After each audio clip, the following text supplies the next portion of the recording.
Uy, bumili naman kayo ng ticket sa amin. Mura lang at mararanasan niyo na ang labas na pinag-uusapan ng lahat. Tara, subukan natin. Oo nga.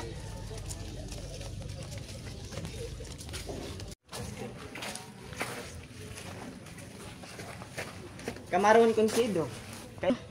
Kaibigan, alam bang binayaran ako ng malaki ng mga Francis para lang idikit ang pastel para sa tritro? Talaga? Magkano naman ang binayad sa'yo ng mga pride? Totoo lang mga praile, maskin si Don Custodio, dahil sa bali-balitang labag daw ito sa pananampalataya. Sabi ko na nga ba, marami manonood ng palabas dahil na naghahanap ng dahilan kung bakit ayaw ng pride rito. Wala na sa akin iyon, ang malaga kumita ako. Sige, mauna na ako.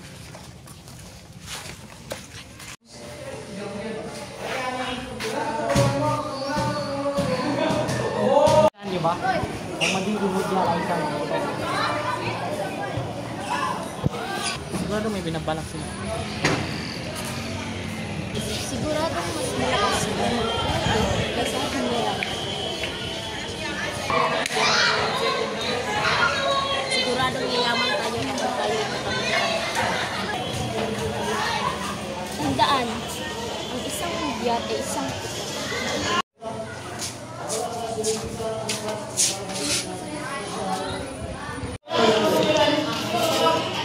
Tagriyo! Anong ginagawa mo dyan? Halika't manuot tayo ng palabas. Tayo na nga. Huwag kang wala, meron pa sobrang pitik talaga. Tara, tayo.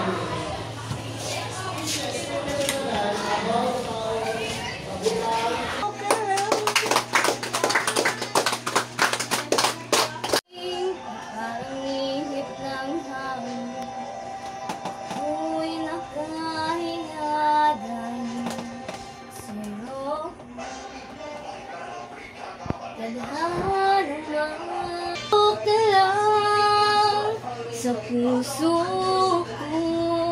Tapos ay di madama. Ano na ang sinyo? Lagi sa aking tabi at kayang harapin. Dito na ika'y pupuntahan.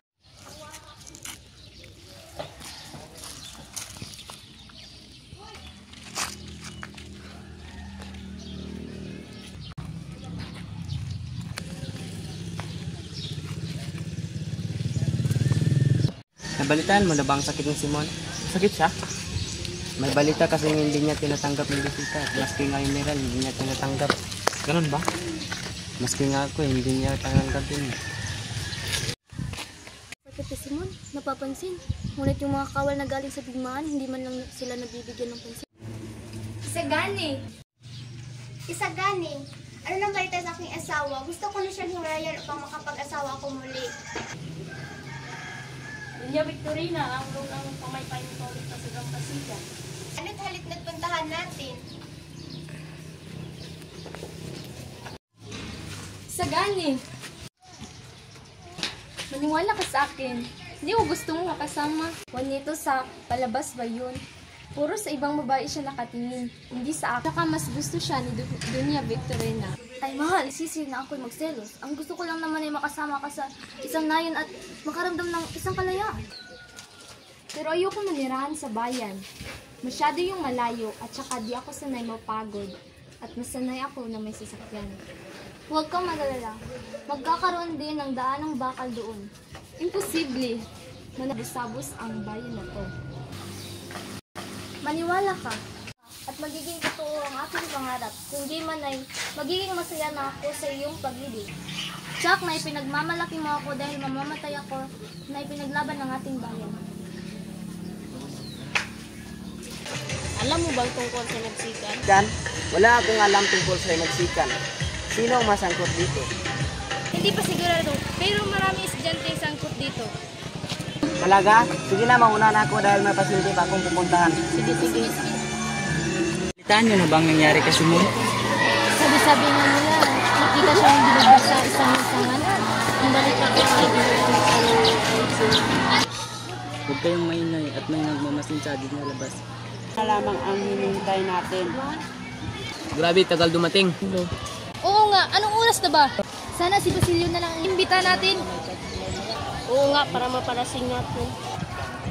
At mapaamin tungkol din sa nawawalang bata. Isa muna.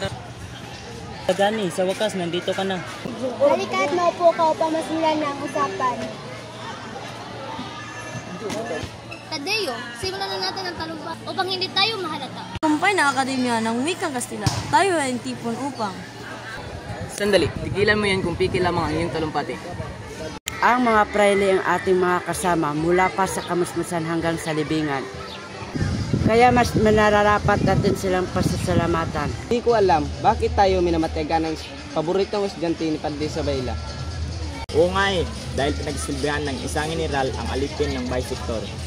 Oo nga.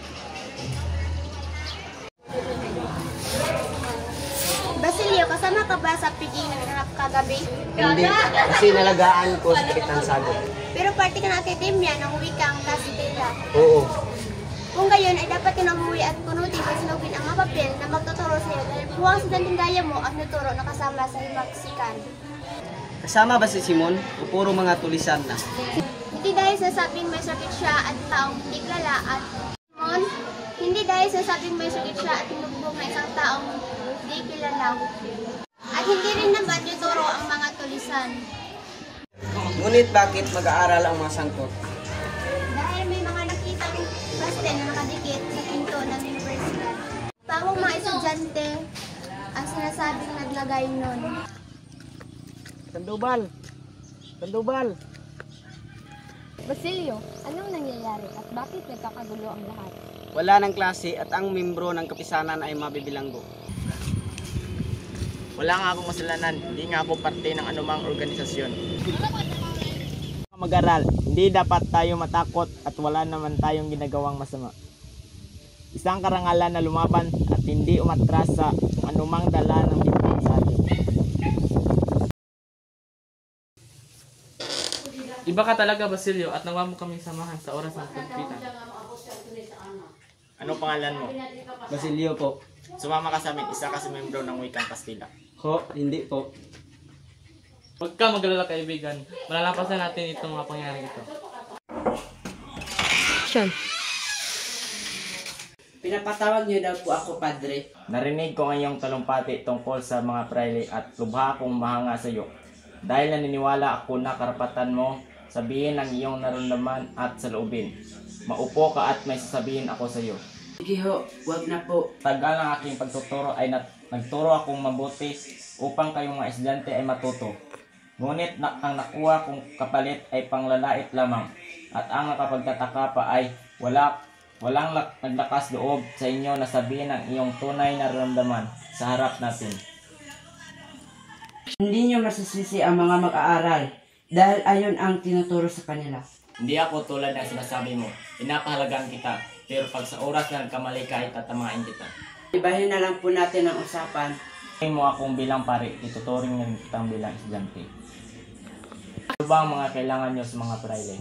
Dapat ang mga kasamahan nyo ay tumpad sa tungkulin. Huwag gawing mangmang ang mga estudyante upang di sila maging bilanggo.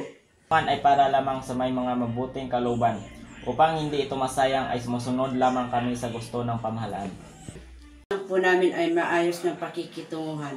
Ang nais ko lamang ay maturuan ang mabuting kalooban at nais ko lamang ay ibigay ang karunungan sa karapat-dapat nagkakaroon ng pagmamalabis dahil hinayaan ng mga estudyante kung lalaban nila ay magbabago ang mga praile. Po talaga kayo. Sige, mauna na po ako at tutuloy pa po ako sa pamahalaang civil upang makita ang paksil na damayan ang mga estudyanteng nahuli.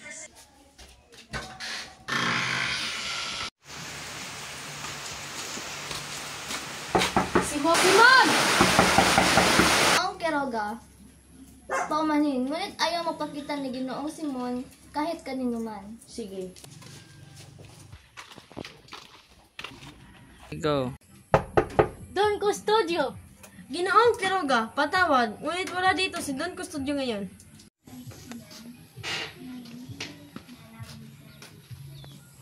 Binzaib!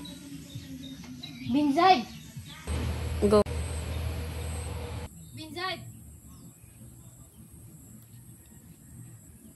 Nag-usap na lang yung mga turista at estudyante kaya't nabuo ang himaksikan.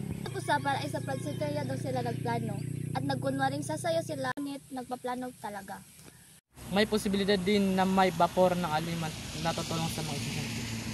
Ang totoo talaga may estudyante na pumunta sa Malacanang. Pero hinuli sila dahil may dala silang sandata. Yun siguro ang dahilan kung bakit nangyari yun.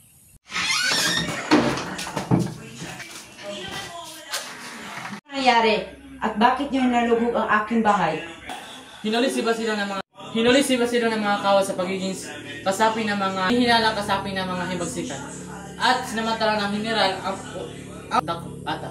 upang takutin ang mga estudyante. Sikan? Si Basilio? Paano naman maisamang yung batang iyon? Wala mga kapasabi. Pero may mga nagmumungkahay barilin ang isa at ipabatapon ang iba. Ang iba ay gustong kumalat ang mga kawal sa lansangan na may mga dalang sandata. Gusto rin nila patayin ang mga Kapitan! Kapitan Siago!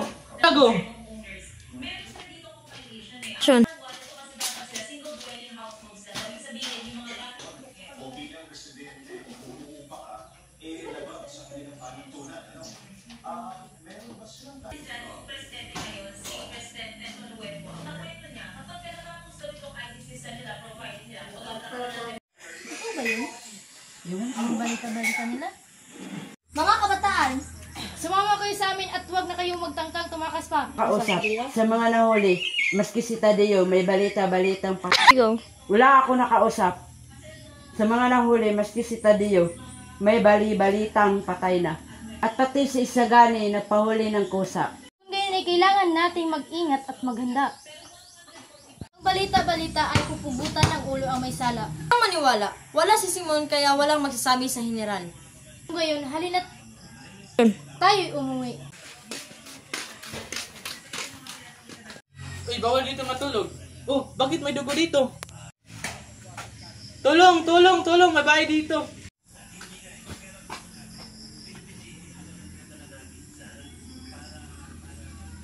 Walang kwenta o halaga, mas may halaga pa ang mga balita tungkol sa bagyo sa Amerika.